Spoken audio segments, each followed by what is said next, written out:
Olá, sou o professor Idenberg Ordosgold da Frota, do Departamento de Física da Universidade Federal do Amazonas. Sejam todos bem-vindos ao curso online Matemática para a Universidade. Eu terei o imenso prazer de compartilhar com vocês os meus conhecimentos em diferentes tópicos da matemática do ensino médio, que são básicos para as disciplinas dos cursos universitários nas áreas de ciências exatas e engenharias. Estou preparando este curso online, Matemática para a Universidade, com muito carinho, com o mesmo carinho e o mesmo entusiasmo que eu tenho pelos conteúdos que aqui serão abordados. Nós vamos ver, ao longo deste curso online, Matemática para a Universidade, que realmente é prazeroso estudar matemática. Vamos lá. Matemática para a Universidade. Tópico 1. Trigonometria. A palavra trigonometria vem do grego, onde trigono significa triângulo e metria significa medida. Portanto, é a medida dos triângulos. Na matemática, a trigonometria é uma área que estuda as relações entre os comprimentos dos lados dos triângulos. Neste tópico, vamos abordar a trigonometria em 4 partes. Na primeira parte, vamos tratar de uma breve história do π, das unidades de medida de ângulos e das relações trigonométricas. Na segunda parte, estudaremos as relações entre funções trigonométricas e a redução ao primeiro quadrante. Na terceira parte, trataremos das transformações trigonométricas. E na quarta e última parte, estudaremos as equações trigonométricas. Esta figura ao lado representa o palco onde vamos desenvolver toda a trigonometria deste curso online Matemática para a Universidade. Então vamos à primeira parte com uma breve história do π. Vamos iniciar esta breve história do π traçando uma circunferência centrada no ponto O. Esta circunferência é perfeitamente definida pelo seu diâmetro e vamos representar pela letra D. Vamos definir agora o seu raio, que nós vamos chamar de R, e o seu perímetro vamos representar pela letra C. A razão entre o perímetro da circunferência e o seu diâmetro é uma constante que vale para qualquer circunferência. Para uma circunferência que tenha 1 centímetro de diâmetro, 1 quilômetro de diâmetro ou 1 ângstrom de diâmetro, seja lá qual for o tamanho da circunferência, a razão entre o seu perímetro e o seu diâmetro é uma constante. E esta constante é chamada π, é representado pela letra π, que é o P em grego, né? E representa a primeira letra da palavra perímetro.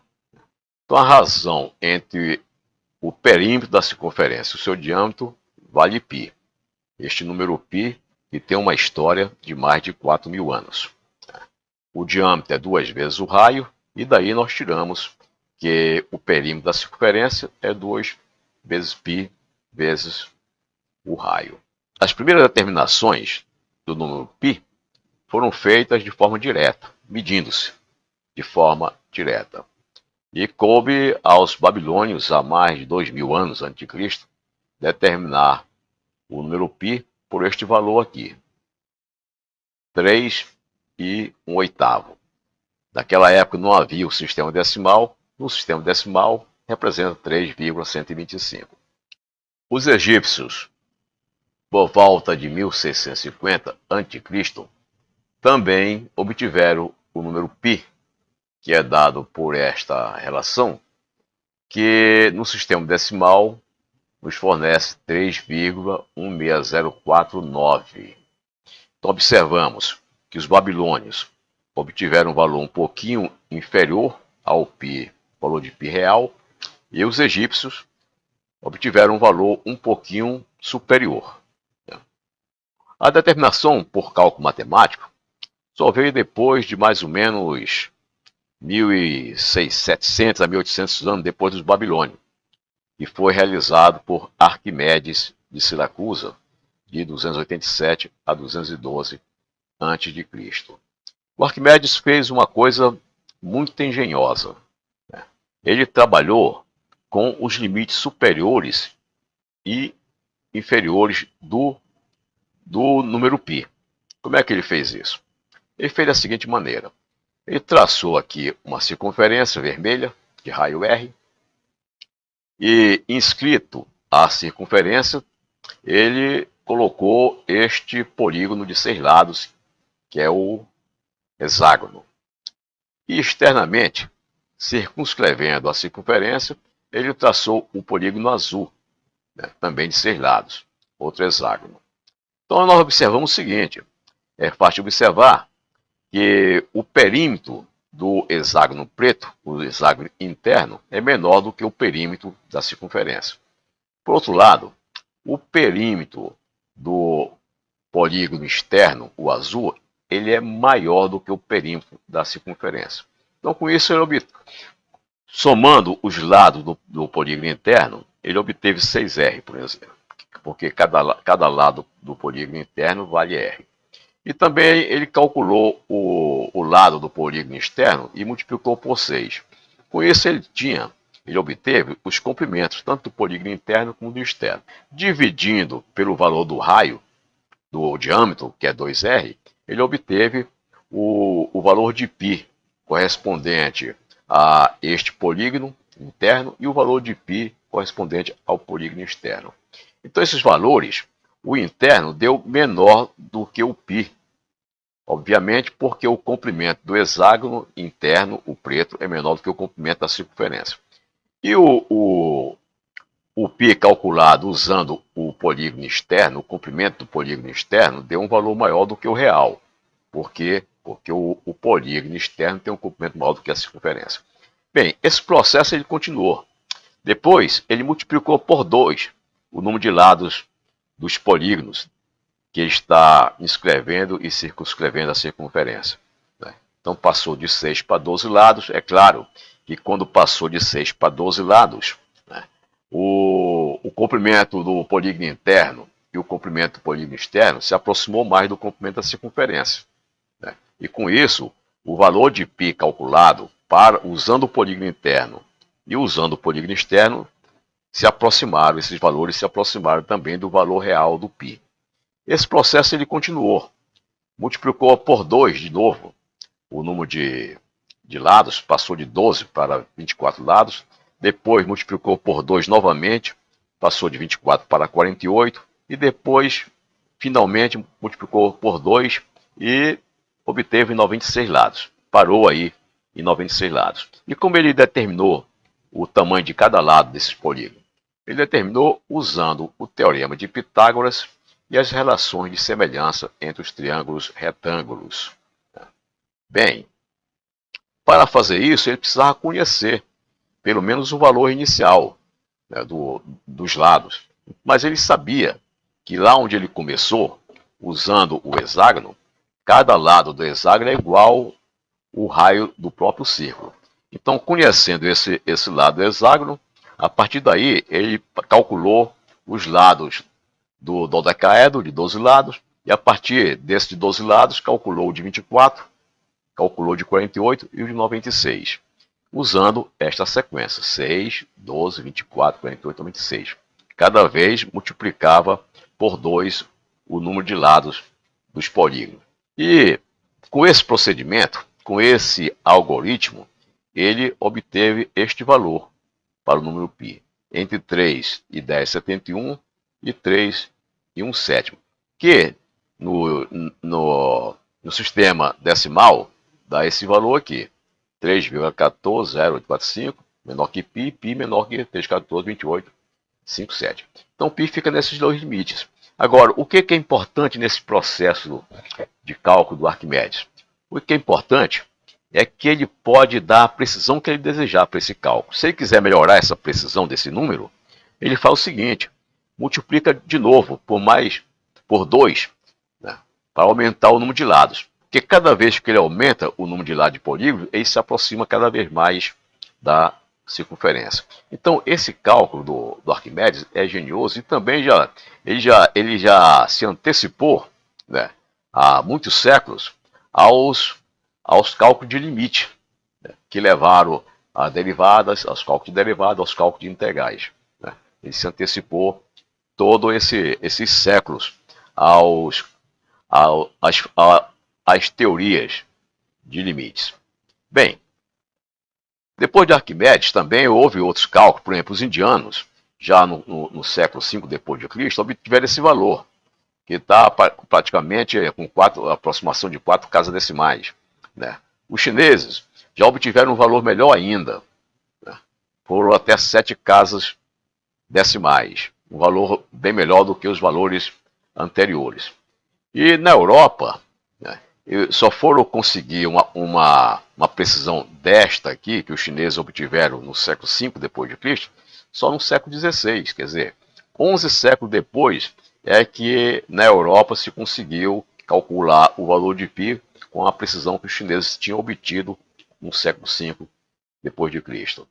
Bem, no século XVIII, no início do século XVIII, 1706, esse matemático britânico introduziu o símbolo π para representar este número, que é dado pela razão entre o perímetro da circunferência e o diâmetro da circunferência. Exatamente é a primeira letra da palavra perímetro em grego, que representa o P em português. Né?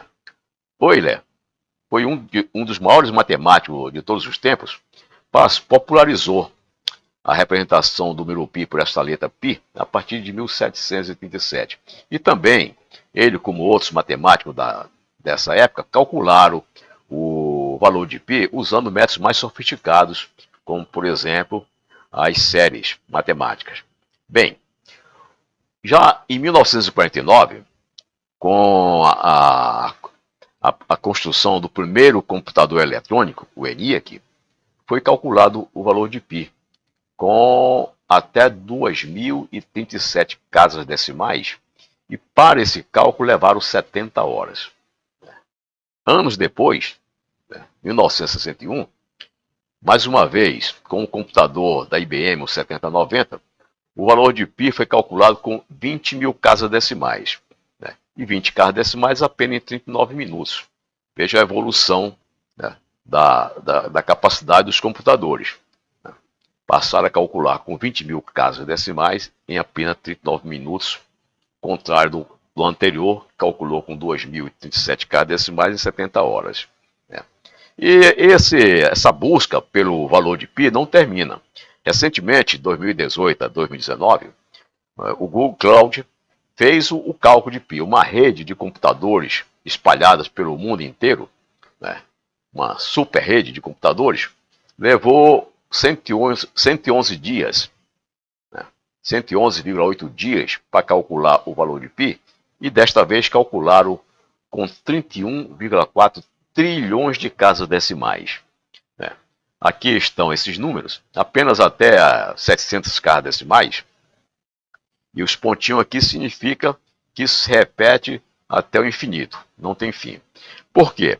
Por mais que se calcule com 31 trilhões, 4 trilhões, 30 trilhões, seja lá que número for este, nunca vai chegar ao fim das casas decimais do π. Por quê? Porque o π é um número irracional. O número irracional, o que é um número irracional? É aquele número que não pode ser representado por uma fração em que o numerador e o denominador são números inteiros. Então, quando nós dividimos, né, quando nós tentamos calcular o valor de π, vai dar números que nunca se repetem, numa dízima, por exemplo. Então, as escalas decimais vão se reproduzindo ao infinito, sem fim. Então essa é a história, a breve história do número π. E vamos agora ao início do nosso curso propriamente dito, com as unidades de medida dos ângulos. As unidades mais conhecidas são três: o grau, o radiano e o grade. O grade quase não se usa muito pouco. Então nós vamos ficar no grau e no radiano. O que é o grau? O grau vem desde a época dos babilônios. Os babilônios usavam o sistema hexadecimal, então a circunferência foi dividida em 360 partes. E cada uma dessa parte, que divide a circunferência, nós chamamos de um grau. Então um grau é uma parte da circunferência quando ela é dividida em 360 partes iguais. E, portanto, a circunferência possui 360 graus por definição. Se nós dividirmos a circunferência em 4 partes iguais, em 4 setores, quando nós sairmos desse ponto A até essa parte vertical, nós temos 1/4 da circunferência. Então esse quarto, como a circunferência toda tem 360 graus, esse quarto equivale a um ângulo de 90 graus. Se continuarmos, nós vamos ter um ângulo agora de 180 graus, e aqui vai ser 270, e quando completar a volta, teremos 360 graus da circunferência. O radiano, nós definimos como sendo o ângulo subtendido por esta corda, que vai de A até B, com comprimento R. Então, este ângulo θ, que subtendido por esta corda, que vai de A até B, cujo comprimento é R, o comprimento do raio da circunferência, é definido como 1 radiano. Então nós dizemos que nesse caso o θ, que é o ângulo formado de A ou B, vale 1 radiano. Bem, o ângulo em radiano é definido desta forma que está aqui. Nós dividimos o comprimento do arco de A até B, esse arco subentende esse ângulo θ, dividimos esse comprimento pelo raio. Então a divisão do comprimento desse arco pelo raio nos dá o ângulo na unidade de radiano. É claro, quando esse comprimento for igual ao raio, fica R sobre R, nós teremos esse ângulo igual a 1 radiano, como foi definido aqui. Como a circunferência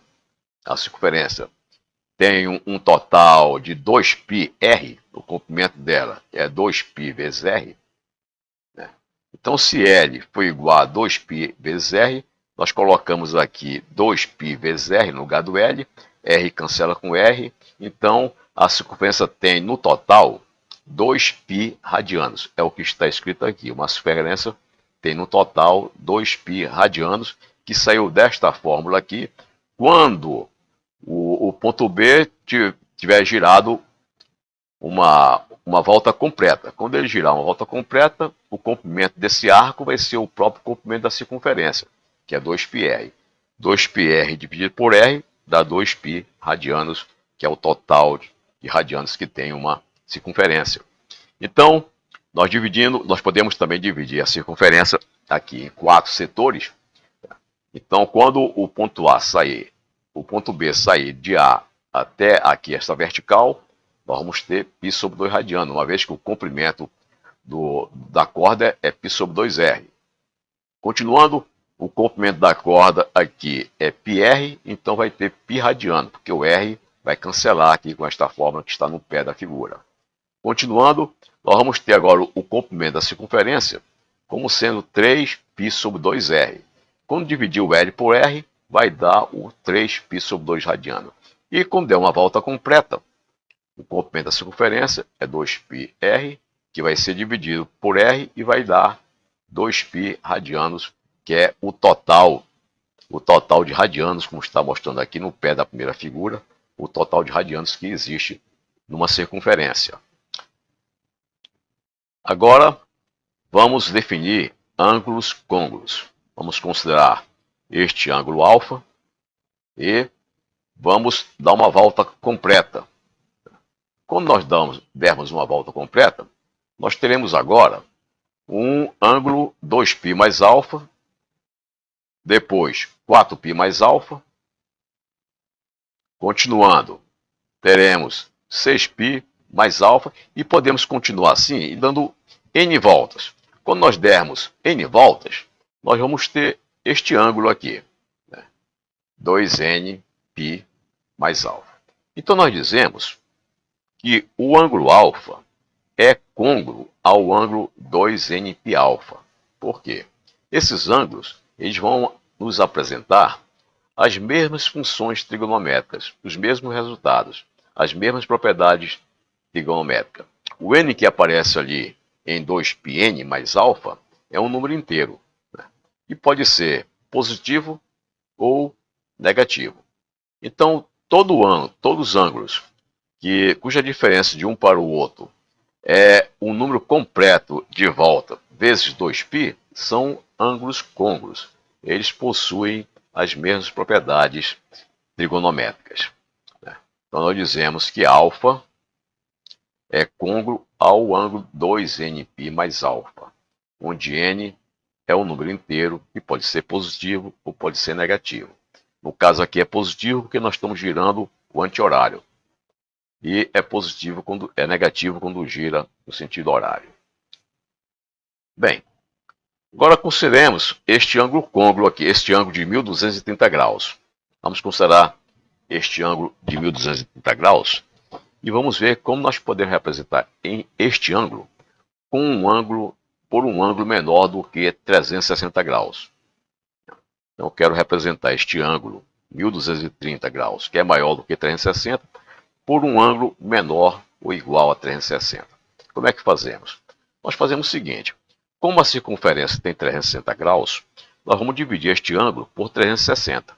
Quando divido por 360, nós vamos ter 3 voltas, e o que sobra aqui, esse resto, vai ser o ângulo côngruo ao 1230 graus. Então, este ângulo 1230 graus, ele é constituído por 3 voltas completas na circunferência, mais esse 150. Então, o ângulo de 150 graus é côngruo ao ângulo de 1230. Isso significa que esses dois ângulos têm exatamente as mesmas propriedades trigonométricas.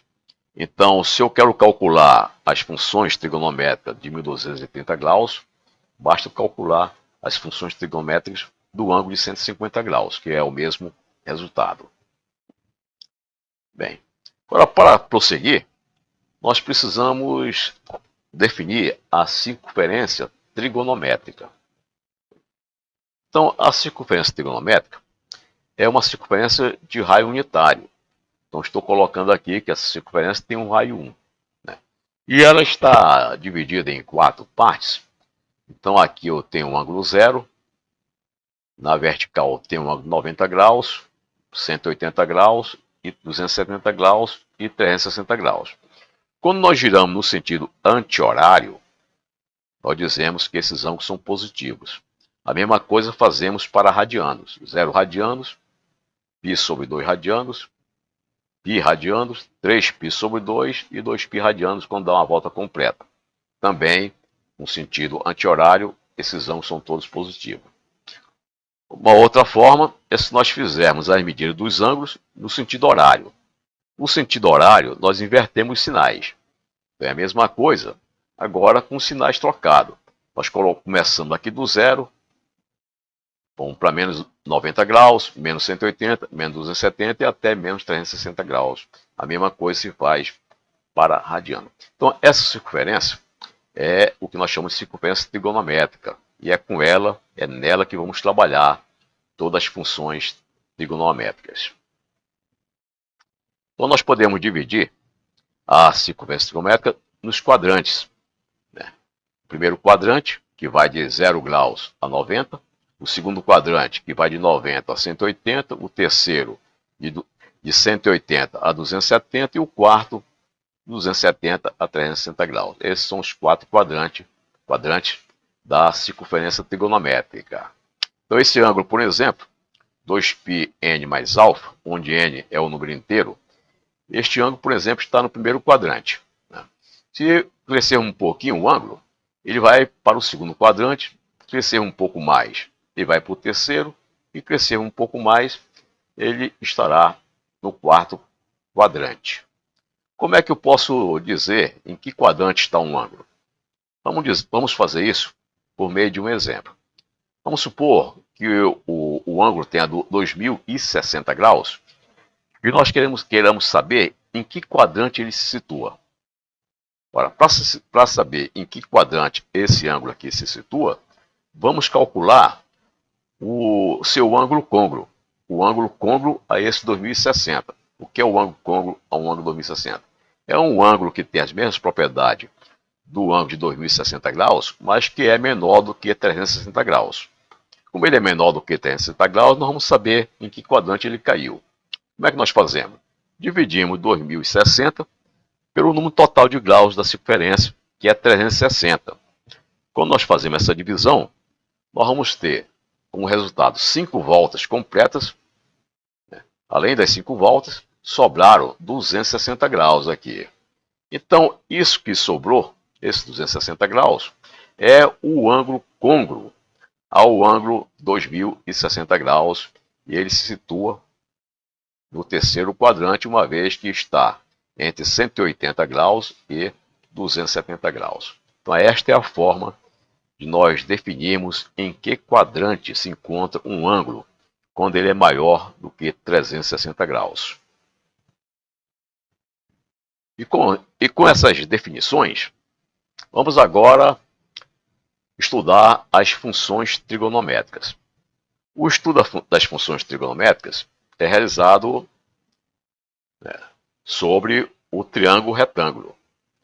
Nós temos aqui esse triângulo, que tem um ângulo de 90 graus, representado por esse quadrado. É representado pelo quadrado por quê? Porque o quadrado é a figura geométrica que tem em que os 4 ângulos são de 90 graus. Então esse quadradinho representa os 90 graus. E toda a dedução que faremos aqui, nós usaremos o Teorema de Pitágoras, que é dado por esta expressão aqui, que o lado maior ao quadrado é igual à soma dos dois lados menores. O lado maior, obviamente, é o C, e os dois lados menores é A e B. O A, nós dizemos que é o cateto adjacente ao ângulo alfa, ele está aqui adjacente ao ângulo alfa. O B é o cateto oposto, porque ele está oposto ao ângulo alfa. E o C nós chamamos de hipotenusa. O que é interessante aqui é que, para um mesmo ângulo alfa, fixando o mesmo ângulo alfa, qualquer que seja o tamanho desse triângulo, a razão entre os seus lados se mantém constante. A razão entre os seus lados se mantém constante.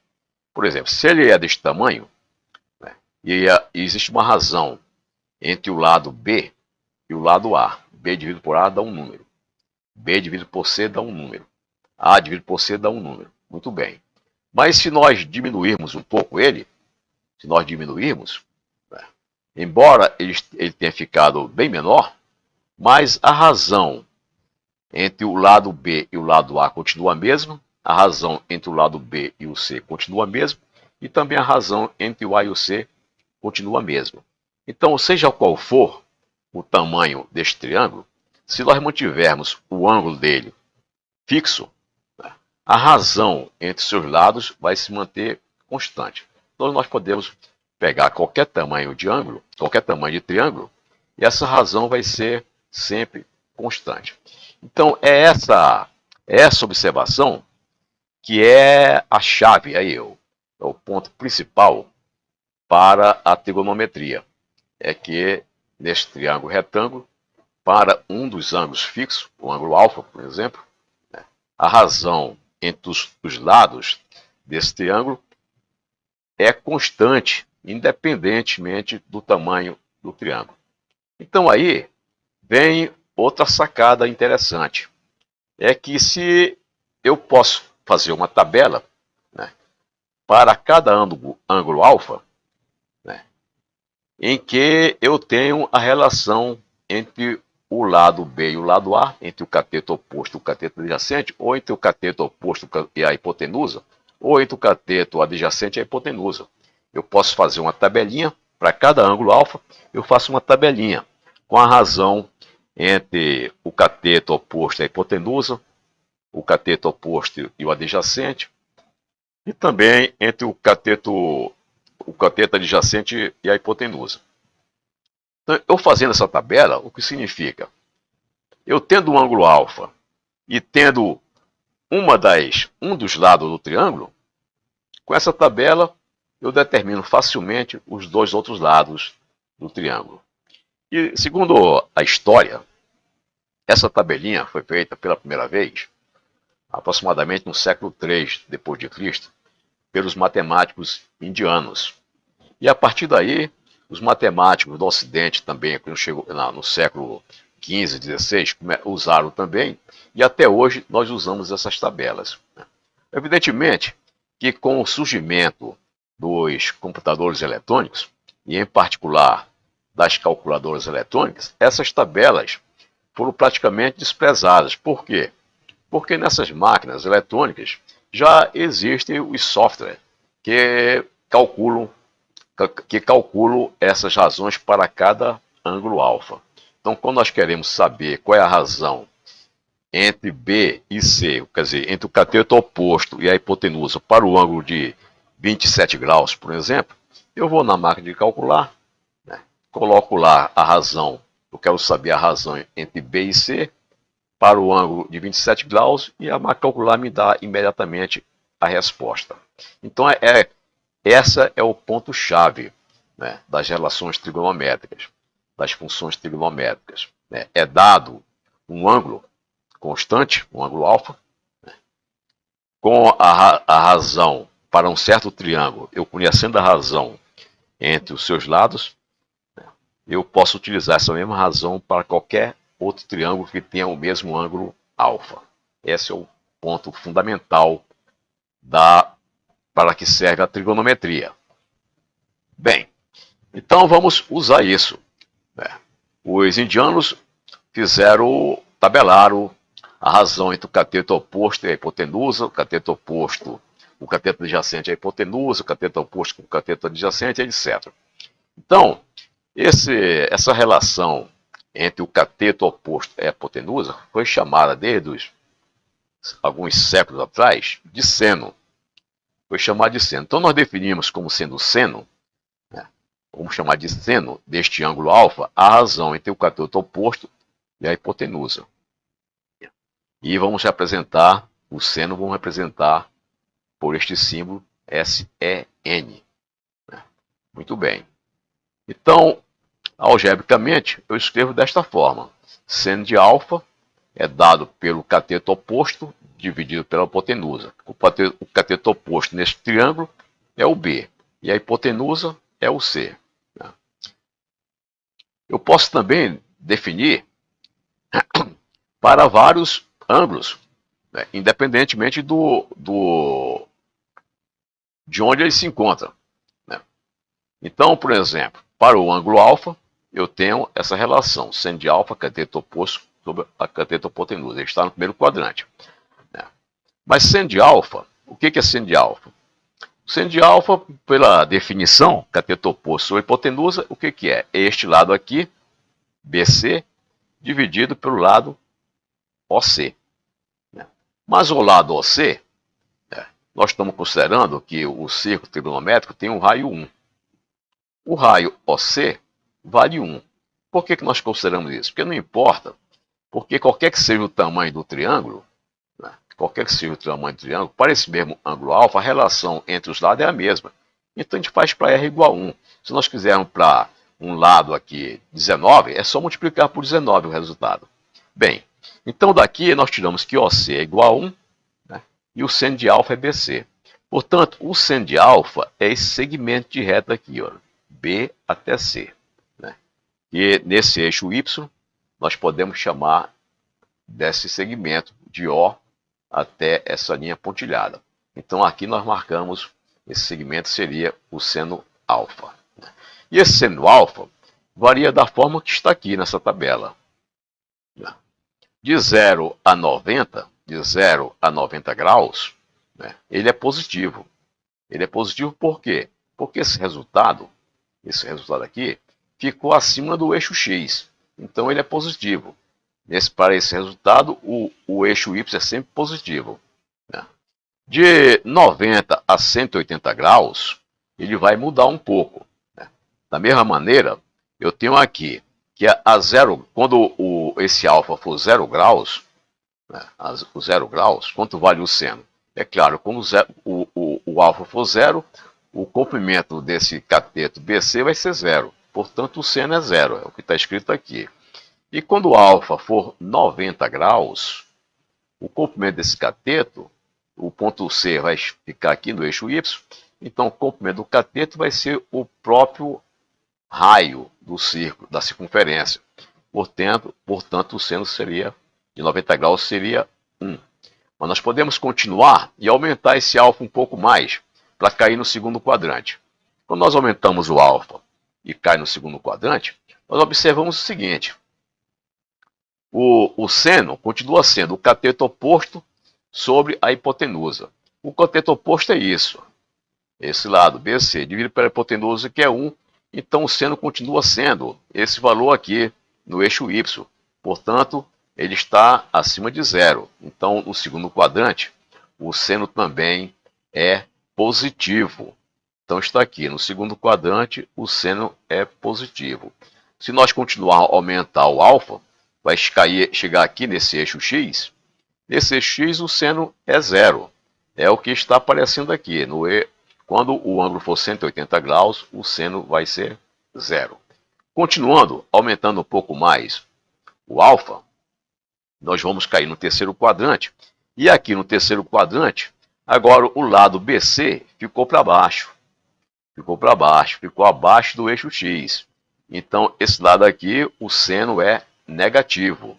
Então, está aqui no terceiro quadrante, o seno é negativo. E esse alfa pode variar, chegar até aqui em 270 graus. Em 270 graus, o seno vale menos 1. É o que nós estamos marcando aqui. Continuando mais um pouquinho ainda, nós vamos cair no quarto quadrante. E no quarto quadrante, o seno continua sendo negativo, porque ele está abaixo do eixo X. O BC está para baixo. Então, o seno no quarto quadrante é negativo. E quando esse ângulo completar 360 graus, ele vai ser 0. Por quê? Porque BC vai diminuindo até zerar. Então, em 360 graus, o valor também é 0. Então, nós podemos dizer que o seno do ângulo alfa varia nesse limite.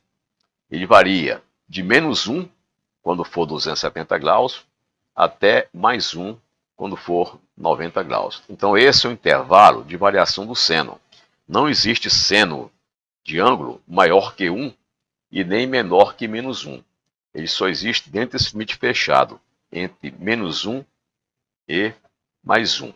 Todos os senos estão dentro deste limite. Bem, nós podemos também definir a função inversa do seno. Nós chamamos de cossecante de um ângulo e usamos essa abreviação aqui, cossecante do ângulo alfa. Então, nós definimos a cossecante do ângulo alfa como sendo o inverso da função seno. Nós definimos como sendo 1 sobre seno. E como é que fica geometricamente aqui na figura? Nós sabemos que o seno é esse lado BC aqui. E onde ficaria a cossecante? Bem, para definir determinar onde fica geometricamente a cossecante, eu vou passar uma tangente nesse ponto D, paralela ao eixo X. E ela vai tocar, e eu vou prolongar aqui o raio, e vão se encontrar aqui em cima. Aqui em cima se encontra a linha que se prolongou o raio com a tangente que passa pelo ponto D. Eu vou chamar esse ponto aqui de ponto S. Bem, então vamos olhar para esse triângulo azul e usar a relação de semelhança desse triângulo azul, com esse triângulo OBC.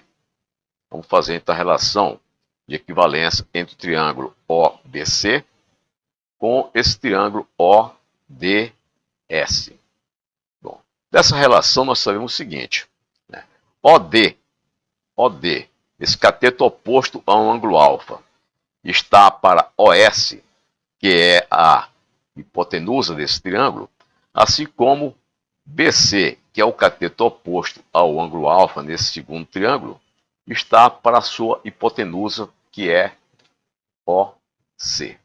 Obviamente, como a linha vermelha, a linha S, é paralela à linha X, o eixo X, né, é óbvio que esse ângulo alfa, aqui no ponto S, é igual ao ângulo alfa no ponto O.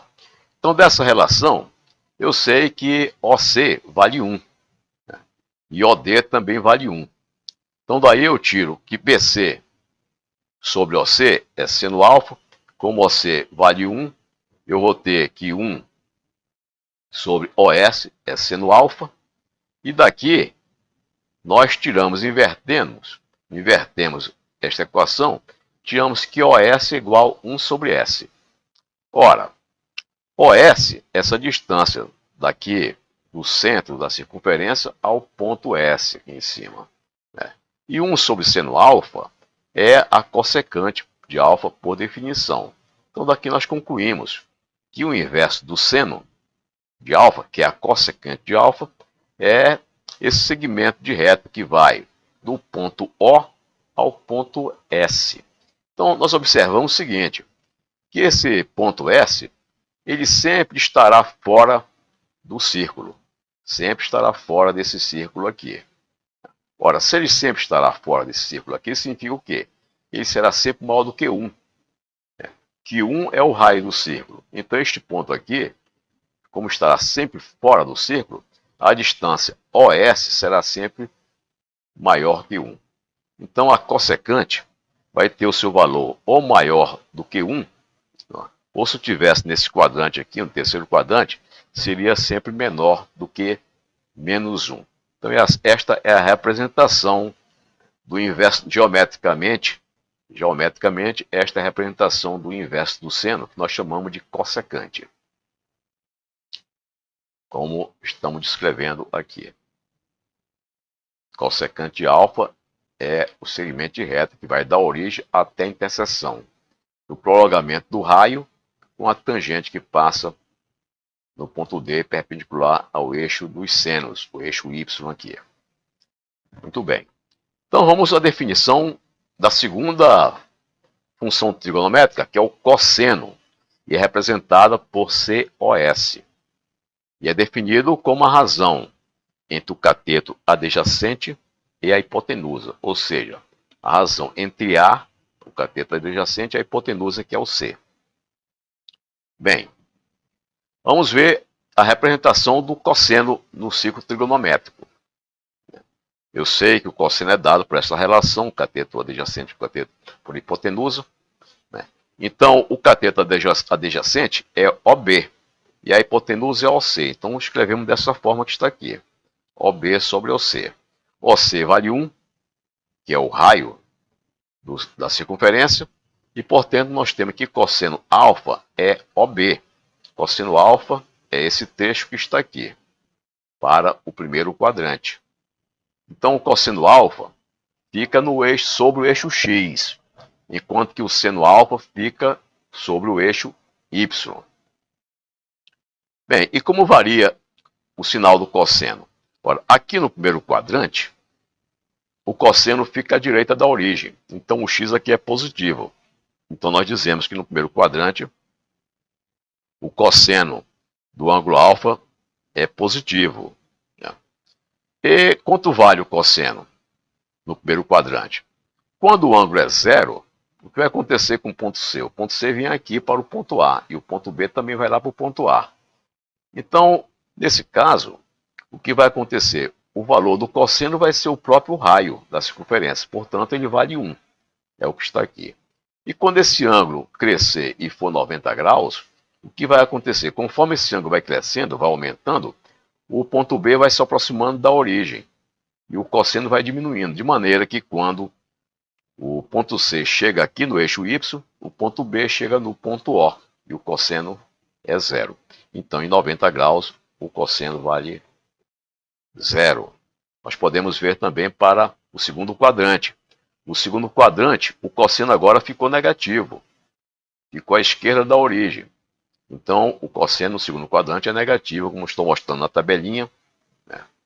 E o seu valor varia, né, de zero, quando for 90 graus, e vai caindo aqui até menos 1, quando for 180 graus.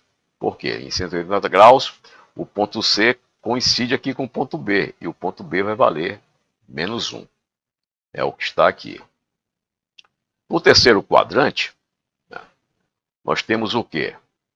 O ângulo, o cosseno do ângulo alfa, que é justamente está sobre o eixo X, ele continua negativo. Ele continua negativo, é o que está aqui, terceiro quadrante continua negativo, e o seu valor varia daqui, de 0 até de menos 1, até quando chegar aqui embaixo, em 270 graus, quando o eixo C coincide com o eixo Y, o ponto C coincide com o eixo Y, e a projeção do cosseno vai ser zero. Então, aqui em 270 graus, o valor do cosseno é zero. Continuando para o quarto quadrante, aqui no quarto quadrante voltamos a ter o cosseno positivo. O cosseno é a projeção sobre o eixo X. Agora ele está positivo e ele vai variar do valor que tinha aqui, que era zero, até o valor quando chegar aqui no ponto A, que é mais 1. Então, é positivo o cosseno, e em 360 graus ele vale 1. Portanto, o cosseno também, ele varia de menos 1 até mais 1. Então ele está dentro desse intervalo fechado, de menos 1 até 1. Não existe cosseno de ângulo com valor maior que 1 e nem menor que menos 1. Bem, assim como definimos a cossecante como inverso do seno, nós definimos aqui a secante de um ângulo, representado pela abreviatura sec, como sendo o inverso do cosseno. Essa é a definição da secante, o inverso do cosseno, e nós vamos ver como é que nós representamos geometricamente aqui no círculo trigonométrico. Vou passar uma tangente no ponto A, paralela ao eixo Y, né? E vou olhar a semelhança entre esse triângulo OBC e o triângulo OAT. Esses dois triângulos são semelhantes, que são dois triângulos retângulos e têm o mesmo ângulo agudo que esse ângulo alfa que está aqui.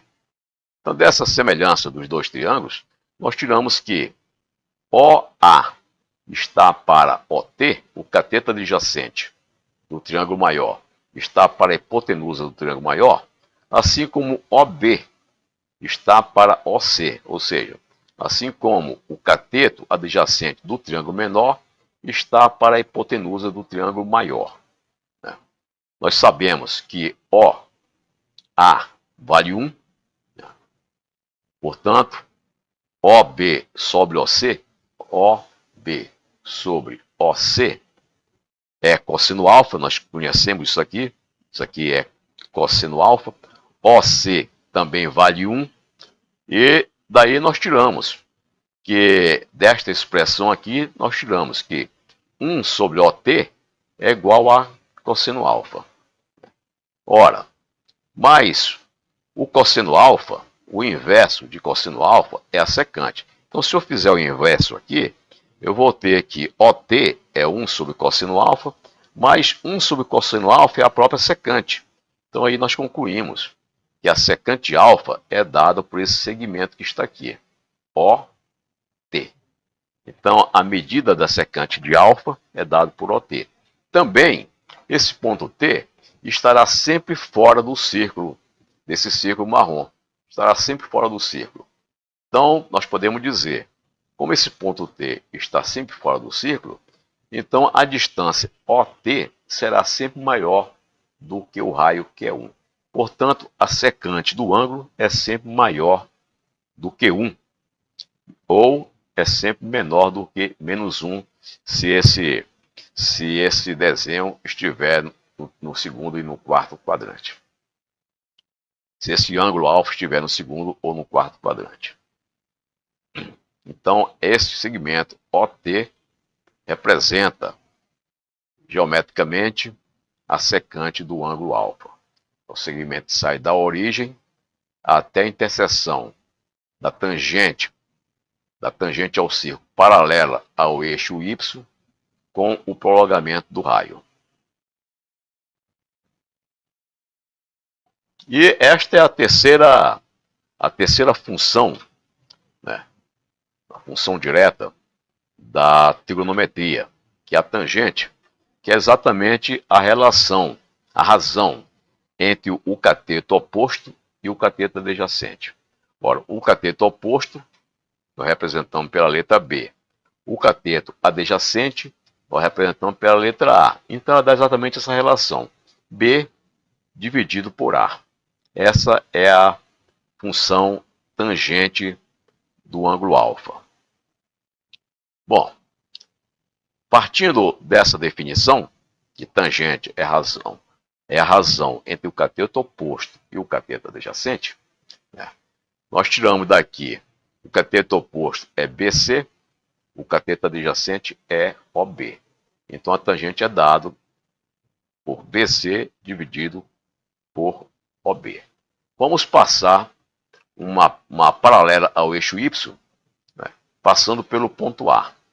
Né, e vamos fazer essa correlação. BC está esses dois triângulos, o menor e o maior. Eu tenho esse triângulo menor, OBC, e tenho esse triângulo maior, OAT. Esses dois triângulos são semelhantes, né, por este ângulo alfa, que é o mesmo para o ângulo agudo de cada triângulo. Então eu posso dizer que o segmento BC está para o segmento OB, assim como o segmento AT está para o segmento OA. Ou seja, o cateto oposto desse triângulo, o cateto oposto do triângulo menor, que é BC, está para o cateto adjacente, OB, assim como o cateto oposto do triângulo maior, AT, está para o cateto adjacente do triângulo maior, OA.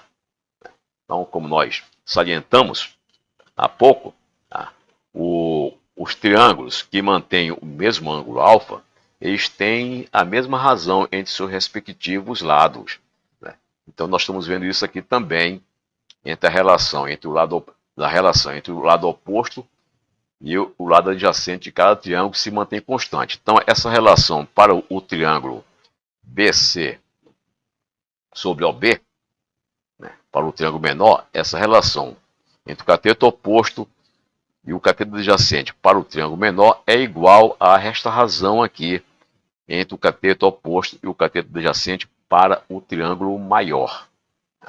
Agora eu sei que OA é igual a 1, portanto daqui nós tiramos que BC sobre OB é AT. Né? Substituindo aqui, né, BC sobre OB, substituindo aqui, a gente chega à conclusão que a tangente alfa é o segmento AT. É esse segmento AT. E como varia o ângulo da tangente alfa? Então a tangente alfa é dada por esse segmento AT. E como é que ele varia? Bom, o sinal dele varia desta forma. No primeiro quadrante, essa tangente está acima do eixo X. Portanto, ela é positiva. É o que está mostrando aqui. Né? Então, no primeiro quadrante, a tangente é dada por esse segmento e ela é positiva. Por outro lado, como varia o valor do ângulo? Ora, quando o alfa for zero, o que vai acontecer quando o alfa for zero? Quando o alfa for zero, esse ponto T vai coincidir com o ponto A. Portanto, ele vai diminuindo até chegar em zero. Então, quando o alfa é zero, este ângulo é zero, a tangente é exatamente zero. Agora vamos aumentar a tangente. Eu posso, conforme eu vou aumentando o ângulo alfa, esse ponto T vai subindo. Vai subindo, vai subindo. Eu vou aumentando o alfa, cada vez mais o ponto T vai subindo ao longo desta reta paralela ao eixo Y. Quando o ângulo alfa chegar aqui a 90 graus, o que vai acontecer? Nós vamos ter a reta Y, onde está situado o ângulo alfa, o arco do ângulo alfa, a reta Y paralela à reta T, de maneira que esse prolongamento do raio, que agora o prolongamento do raio ficou paralelo ao eixo Y, esse prolongamento do raio nunca vai tocar na reta T. Então nós dizemos que quando o ângulo alfa for 90 graus, né, essa interseção do raio, do prolongamento do raio com a reta T, vai acontecer somente no infinito. Então nós dizemos que quando o ângulo for 90 graus, a tangente do ângulo alfa é infinito. Então é o que eu estou apresentando aqui na segunda coluna. Podemos aumentar esse ângulo para cair no segundo quadrante. E aqui no segundo quadrante, nós vamos ter que a tangente agora passou a ser negativa. Ela passou a ser negativa, é o que nós estamos mostrando aqui, né? E quando esse ângulo for 180 graus, esse ângulo chegar aqui em 180 graus, esse ponto T vai subir para o eixo X. Então essa distância dele até o eixo X vai ser zero. Então nós dizemos que em 180 graus a tangente vale zero. Continuando esse processo para o terceiro quadrante, voltou agora a tangente ficar positiva. A tangente voltou a ser positiva, está aqui no terceiro quadrante, ela passou a ser positiva. E o valor da tangente, quando o ângulo for 270 graus, quando o ângulo for 270 graus, essa reta vermelha, ela vai ser paralela à reta T. Paralela a essa reta T. Então o que vai acontecer? Vão se encontrar apenas no infinito. Então nós dizemos, em 270 graus, o valor da tangente é menos infinito. Ela vai dar menos infinito. E continuando, né, nós vamos chegar no quarto quadrante, nesse quarto quadrante, em que a tangente vai ser negativa. A tangente ela vai sair daqui, de menos infinito, ela estava aqui, no menos infinito. Depois ela vem para cá. Conforme esse ângulo vai aumentando mais ainda, vai chegar o momento em que o T coincide com A. E a tangente vai ser zero. Ou seja, em 360 graus, a tangente volta a ser zero. Então, com isso, nós chegamos à conclusão que a tangente varia de menos infinito até mais infinito. Bem, então vamos à função inversa da tangente. A função inversa da tangente, nós chamamos de cotangente, representamos por essa simbologia aqui, COT. E ela é calculada desta forma, ela é dada pelo inverso da tangente. Para representar geometricamente a cotangente, vamos passar uma tangente pelo ponto D paralela ao eixo X. E vamos analisar as relações entre o triângulo azul e esse triângulo OBC. Então nós temos esses triângulos equivalentes, porque eles são triângulos retos, são triângulos retângulos, e têm o mesmo valor para esse ângulo agudo. Então eles são semelhantes, nós podemos usar essa relação de semelhança. O triângulo OBC é semelhante ao triângulo ODS. Então, dessa semelhança desses dois triângulos, nós tiramos que OD, o cateto oposto do triângulo maior, está para DS, que é o cateto adjacente do triângulo maior, assim como o cateto oposto do triângulo menor, BC, está para o cateto adjacente do triângulo menor. Ou seja, como os dois triângulos são semelhantes, eles mantêm a razão entre os seus dois catetos, entre os seus respectivos catetos. O OD é o próprio raio da circunferência. Tá? Então nós podemos daqui escrever que 1 sobre DS é BC sobre OB, BC sobre OB. Mas BC sobre OB é a própria tangente do ângulo alfa. Esse cateto oposto sobre esse adjacente é a tangente do ângulo alfa. Substituindo agora, nessa expressão que está aqui embaixo, né, nós tiramos que 1 sobre ds é igual a tangente de alfa. Né, e invertendo, nós tiramos que ds é 1 sobre tangente de alfa. Como 1 sobre tangente de alfa é a definição da cotangente aqui em cima, em vermelho, aqui, substituindo, nós concluímos que a cotangente de alfa é dada por esse segmento, ds, que está aqui em cima. Então, esse segmento, ds, é a representação geométrica da cotangente do ângulo alfa. Funções trigonométricas de ângulos notáveis. Bem, a determinação dessas funções trigonométricas para um ângulo qualquer, ela não é simples. Ela exige um cálculo mais adequado. Então, existem, entretanto, alguns ângulos que nós podemos calcular diretamente, né, e rapidamente os valores das suas funções trigonométricas, usando as relações entre os seus lados, e as razões entre os seus lados e o teorema, né, de Pitágoras. Bem, então, para esses ângulos, nós podemos calcular exatamente o seno, o cosseno e a tangente, e como consequência, a cossecante, a cotangente e a secante. Né? Quais são esses ângulos? São os ângulos de 30 graus, 45 graus e 60 graus. Esses três ângulos nós podemos calcular, né, apenas usando o teorema de Pitágoras e as correlações e as relações de semelhança entre os triângulos e retângulos. Rapidamente, nós fazemos esse cálculo. Então, vamos fazer o cálculo para o ângulo de 30 graus. Quais são as funções trigonométricas para o ângulo de 30 graus? Bem, como é que eu vou fazer isso? Eu vou pegar o círculo trigonométrico e inserir no círculo um hexágono, porque eu sei que um hexágono tem 6 lados, né? Tem 6 lados, e cada lado é exatamente igual ao raio do círculo, da circunferência. Eu sei que cada lado é exatamente igual ao raio da circunferência.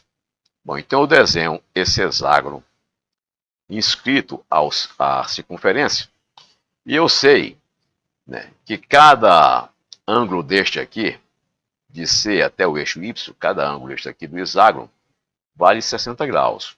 Ora, se esse ângulo aqui vale 60 graus, o de baixo vale 30. Por quê? Porque aqui nós temos um ângulo reto entre o eixo Y e o eixo X, nós temos um ângulo reto que é de 90 graus.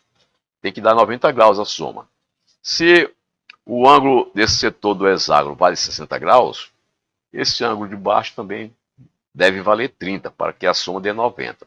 Por que eu sei que esse ângulo de cima é 60 graus? Eu sei pelo seguinte, porque o hexágono tem 6 lados e a circunferência tem 360 graus no total. Como o hexágono tem 6 lados, eu vou dividir 360 por 6, vai dar 60. Então 60 é o ângulo subtendido por cada lado do hexágono. Então esse lado aqui subtende um ângulo de 60 graus, este aqui outro ângulo de 60, este aqui outro ângulo de 60, 60 e este aqui também 60, e este também 60. E como entre o eixo Y e o eixo X tem 90 graus, ora, se essa parte de cima é 60, de baixo é 30. Muito bem. Quando eu olho para cá, para esse triângulo de baixo, esse triângulo OBC, eu sei que esse lado BC é o seno. O lado BC é o seno e o lado OB é o cosseno, pelas definições que acabamos de observar. Bom, por outro lado, eu sei que o comprimento do lado do hexágono vale 1. Este aqui vale 1, portanto, esse comprimento aqui, na vertical, também vale 1. Ora, se ele vale 1, o eixo X está cortando esse segmento exatamente no meio. Portanto, essa parte de cima do segmento vertical deve valer meio, que é a metade de 1. Então, se isso aqui vale meio, é a metade de 1, e como BC é o seno do ângulo, portanto, nós concluímos que o seno do ângulo de 30 graus vale meio. Então, nós podemos dizer que o seno de 30 graus é dado por esse segmento BC. O segmento BC vale meio, portanto, o seno de 30 graus vale meio. Então, assim, de forma simples, nós determinamos o seno de 30 graus. O cosseno de 30 graus é dado por esse lado OB. Quanto vale o lado OB? Bom, agora eu preciso determinar quem é esse lado OB. O lado OB eu vou usar o teorema de Pitágoras. Eu sei que OB ao quadrado mais BC ao quadrado dá hipotenusa ao quadrado, que é o 1. Então, OB ao quadrado mais BC ao quadrado dá hipotenusa ao quadrado, que é 1. Então, está aqui, BC ao quadrado mais OB ao quadrado é 1. Então, daqui, substituindo o valor de BC, nessa expressão que vale meio, e fazendo essa continha, eu vou chegar aqui, o lado OB vale raiz de 3 sobre 2. Ora, o lado OB é o cosseno de 30. Então, daqui eu tiro, e cosseno de 30 é a raiz de 3 sobre 2. Então, nós temos o seno e o cosseno do ângulo de 30 graus. A partir daí, eu posso calcular a tangente, a secante, a cossecante. É a cotangente. Bem, para o ângulo de 60 graus, vamos girar de 30 graus esse hexágono para facilitar para nós. Então, eu vou girar, eu girei. Então, eu tenho aqui esse hexágono, esse ângulo aqui é 60 graus, e o raio vale 1. Muito bem. Vou passar um segmento de reto, de C até B, e eu tenho esse triângulo OBC. O seno deste ângulo, 60 graus, nada mais do que o segmento BC. E o cosseno de 60 graus é o segmento OB. Bem, nesse caso, então nós temos cosseno de 60 graus é OB, e o seno, esse cosseno sendo OB, nós já sabemos que esse segmento divide o raio em duas partes iguais. Como ele divide o raio em duas partes iguais, a distância OB vale meio. Então daqui tiramos diretamente e rapidamente que o cosseno de 60 é OB, portanto o cosseno de 60 vale meio. Então observe que o cosseno de 60 graus é igual ao seno de 30. O cosseno de 60 graus é igual ao seno de 30 graus. Vamos ver agora quem é o seno de 60 graus. Bom, o cosseno de 60 graus é o ângulo, o seno de 60 graus, é o ângulo BC, é o segmento BC. BC que nós não sabemos. Então nós sabemos quem é o OB e sabemos quem é a hipotenusa. Então vamos usar novamente o Pitágoras aqui, o teorema de Pitágoras. Então nós vamos ter BC ao quadrado mais OB ao quadrado, vale a hipotenusa ao quadrado, que é 1. Então, substituindo o valor de OB aqui, OB vale meio, nós tiramos o valor de BC. Como o BC é o cosseno, o BC é exatamente o cosseno, vale raiz de 3 sobre 2 aqui. Portanto, nós escrevemos aqui, seno de 60 graus é raiz de 3 sobre 2. De onde nós tiramos? Porque obtemos que BC é raiz de 3 sobre 2, isso aqui é 3 sobre 2, então seno de 60 é isso que está aqui, raiz de 3 sobre 2. Então observamos mais uma vez, agora, que o seno de 60 é igual ao cosseno de 30. Aqui em cima, o seno de 30 é igual ao cosseno de 60, e aqui embaixo, o cosseno de 30 é igual ao seno de 60. Vamos ver agora para 45 graus. Para 45 graus, o raio aqui está dividindo este arco que vai do eixo X ao eixo Y exatamente na metade, 90 em 90 graus. Muito bem. Então aqui eu posso traçar esse segmento de reta e este aqui, eles são exatamente iguais. Esse segmento de reta e este aqui são exatamente iguais. Por quê? Porque este ângulo aqui é de 45 graus. Então o lado OB é exatamente igual ao lado BC. Bem, então daqui eu tiro que OB é igual a BC. Por outro lado, BC ao quadrado mais OB ao quadrado vale 1. Por quê? Do teorema de Pitágoras. OB ao quadrado mais BC ao quadrado é igual a hipotenusa ao quadrado, que é 1. Bem, como OB é igual a BC, eu substituo isso aqui, e eu chego à conclusão que OB é igual a BC é igual a raiz de 2 sobre 2. Né? Então, portanto, tanto este lado como este lado vale raiz de 2 sobre 2. Portanto, nós temos que o seno de 45 é representado pelo esse lado oposto ao ângulo 45 graus, que vale raiz de 2 sobre 2. O cosseno de 45 é dado por esse lado aqui, adjacente ao ângulo de 45 graus. Então, também é raiz de 2 sobre 2. Nós concluímos que o seno de 45 graus é raiz de 2 sobre 2 e o cosseno de 45 graus também é raiz de 2 sobre 2. Então, nós conseguimos aqui calcular o seno, cosseno, né? O seno e o cosseno para os ângulos de 30 graus, 60 graus e 45 graus, de forma simples. Por isso nós chamamos esses ângulos de ângulos notáveis, porque nós podemos calcular analiticamente e exatamente de forma bem simples. Então, em resumo, nós temos aqui para o seno de 30 graus, o seno de 60, o seno de 45, o cosseno de 30, o cosseno de 60 e o cosseno de 45. Com esses resultados, nós podemos calcular as outras funções trigonométricas, né? Então, por exemplo, a tangente de 30 é seno de 30 sobre o cosseno de 30. Então, se eu dividir o seno de 30 sobre o cosseno de 30, eu vou ter raiz de 3 sobre 3. Né? Então, a tangente de 30 é dada por raiz de 3 sobre 3. A tangente de 60 graus, o que eu faço? Eu divido o seno de 60 graus por cosseno de 60 graus.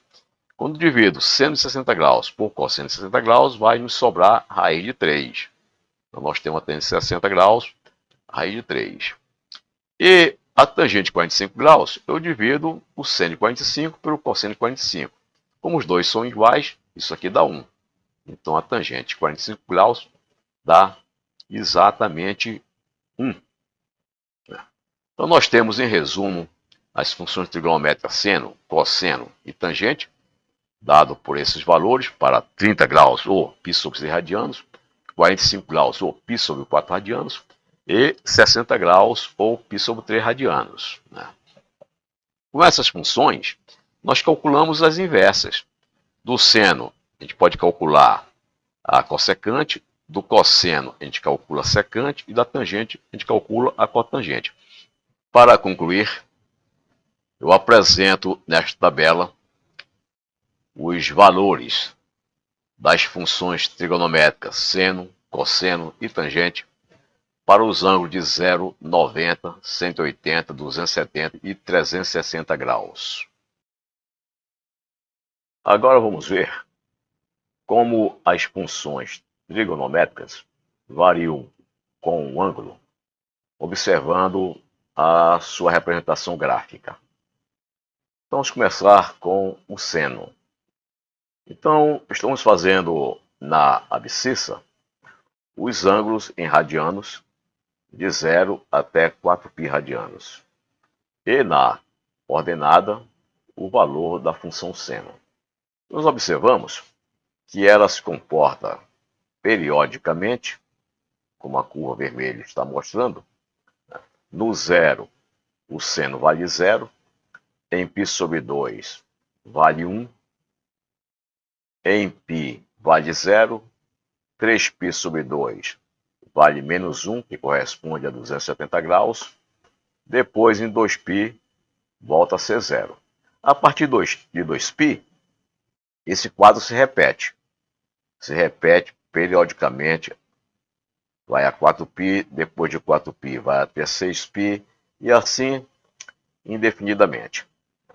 Então, nós observamos aqui, como já tínhamos falado, que a função seno ela varia entre menos 1, que é essa linha pontilhada de baixo, e mais 1, que é a linha pontilhada de cima. A cossecante é definida como o inverso do seno. Então, como o seno varia de menos 1 a 1, então a cossecante, como é o inverso do seno, ela vai ser sempre um número maior do que 1. Então observamos aqui, por exemplo, de 0 a π sobre 2, ela vem de infinito, ela vem de mais infinito, desce até 1, depois volta a subir e vai até infinito. Por que infinito aqui no zero? Porque como a cossecante é o inverso do seno, no zero o seno é zero. Então 1 sobre zero é infinito. Então se nós marcássemos mais pontos aqui na vertical, chegaríamos ao infinito. Da mesma maneira, no π, no ângulo π, o seno também é zero. Então 1 sobre zero é infinito, então a cossecante seria infinita. No caso entre π e 2π, a cossecante é negativa, sempre negativa nesse intervalo, né, que corresponde ao inverso do seno de π a 2π. Observemos aqui que o seno de π a 2π ele é sempre negativo. Por isso, a cossecante será sempre negativa desse intervalo de π a 2π.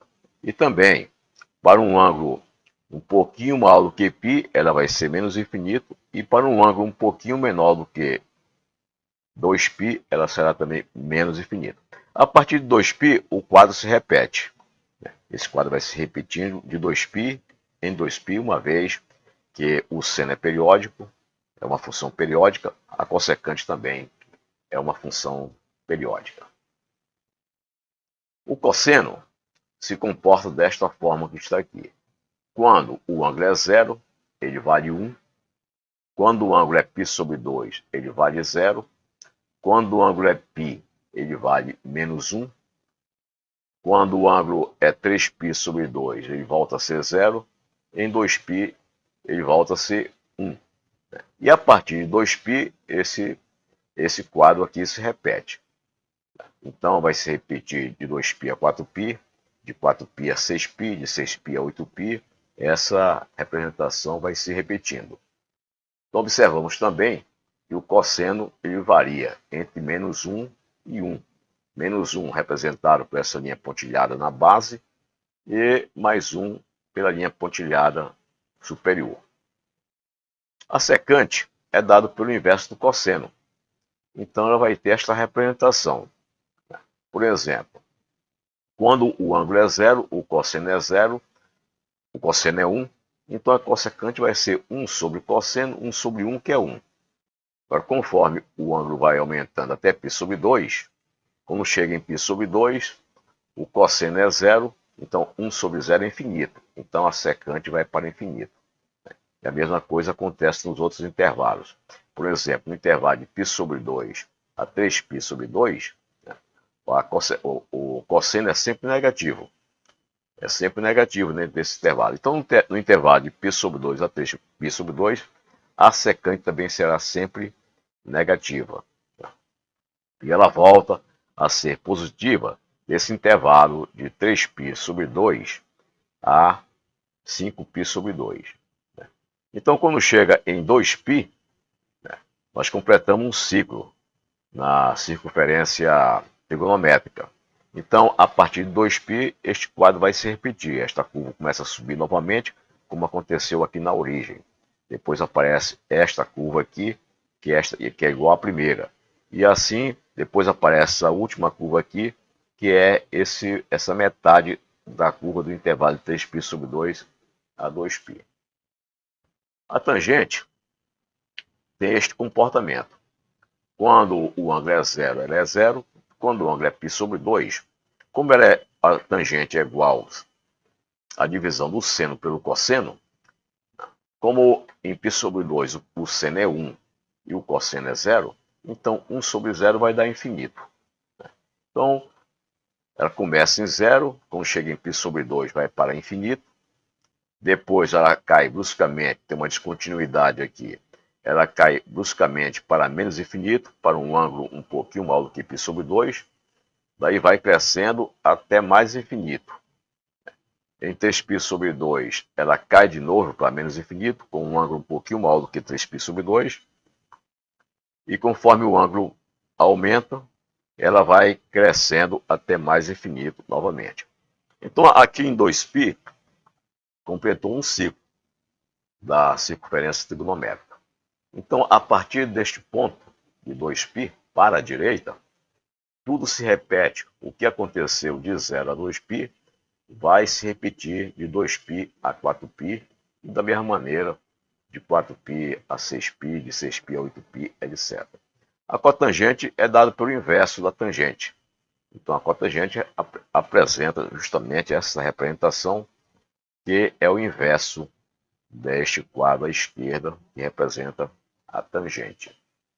Então, com a representação gráfica das funções trigonométricas, nós encerramos